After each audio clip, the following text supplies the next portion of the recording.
Gathering in front of the UN headquarters in Bangkok, they've observed a minute's silence. Today, yeah, it's a working day, but we, the people of Myanmar today, we sacrifice ourselves to come out and cry and express our feeling. Let the world know that we want democracy and we want freedom. We do not want any more dictatorship. Myanmar citizens working in Thailand have turned up in droves in order to protest in front of the United Nations. Encouragement from their own employers. Now some of them have even brought their children out here in order to join in the protest and to learn about this revolution, that they are standing in unity with their own countrymen back in Myanmar. Now many of them are here in front of the United Nations because they want the UN to step in to help to bring down the military coup in the country and also to return governance to the government back home in Myanmar. May Wong, CNA, Bangkok.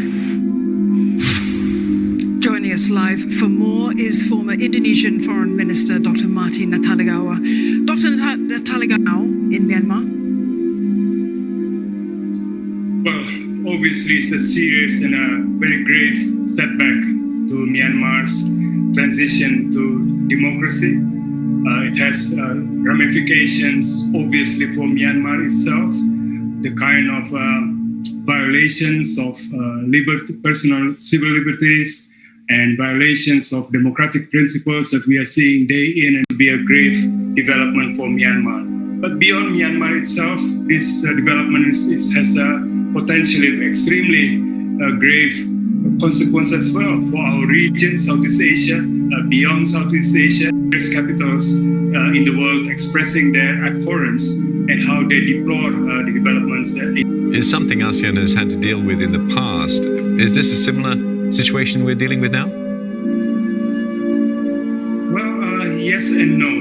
Past when military rule prevailed in Myanmar and ASEAN engaged and was very much part of the solution in pushing Myanmar towards democratic reform. But the key difference today compared to, say, a decade ago is that the people of Myanmar have tasted what freedom entails and what it means. And I think there is a yearning for freedom or yearning for democratic principle that is probably, say 10 years ago. And Myanmar obviously is now very much more connected globally to various means of communications. And therefore, it will be far more difficult for the military authorities to try to rewind the developments and as if to return to how Myanmar was prior to the democratic reform. The genie is out of the bottle. The yearning for democracy and civil liberties is, I believe, very much ingrained amongst the Myanmar population. Well, Indonesia is one of the world's largest democracies. It supported the idea of this informal ASEAN meeting on Myanmar. How do you expect the grouping to tackle the crisis going forward? Well, it is only right, and I deeply appreciate the fact that in the outlook is appropriate and to be leading the efforts. Over the past many years, ASEAN, including Indonesia with democracy, there were very difficult years when the Myanmar issue really consumed ASEAN, really defined ASEAN in a way. But all of us within ASEAN, including us, Indonesia, with Myanmar, we work hand in hand to try to promote and encourage one another in support of democratic reform. Unfortunately, for whatever reasons, and come to the fore, I think it will take more than a meeting rather than be focused on whether or not there will be an informal ASEAN meeting or not. I think it's very important for ASEAN to be crystal clear in what their expectations are on Myanmar.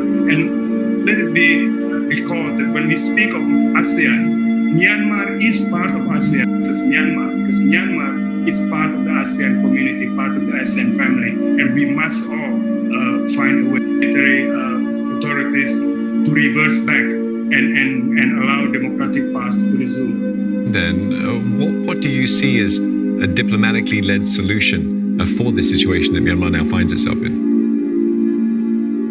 Well, I think first and foremost, it is critically important for ASEAN to be seen and to be as a matter of practice, ASEAN centrality beyond our immediate region in the Indo-Pacific, our own internal regional affairs. I think it is critically important for ASEAN, first and foremost, to await until the situation becomes worse. It helps that within hours, within a day after the latest development, the chair of ASEAN already issued what could be the most minimum of statement, but it must be more than statement. Myanmar, ASEAN, first and foremost, retain the faith of the leaders, the democratically elected leaders of Myanmar, how their conditions are, and be crystal clear in calling for their immediate release and for democratic path to be resumed in Myanmar. One can well imagine continue. Not only would instability return, as it has already to Myanmar, but instead as well to the wider region. We've seen many examples elsewhere in other parts of the world where internal democratic convulsions became followed up by geopolitical tensions between so-called major powers, and ASEAN must provide an alternative vision that we can manage the development in Myanmar. And by the way, the ASEAN that we speak of today is an ASEAN that is a community respectful of democracy, respectful of good governance and civil liberties, the right for peaceful protests, etc. So ASEAN must be on the right side of the debate. Thank you for your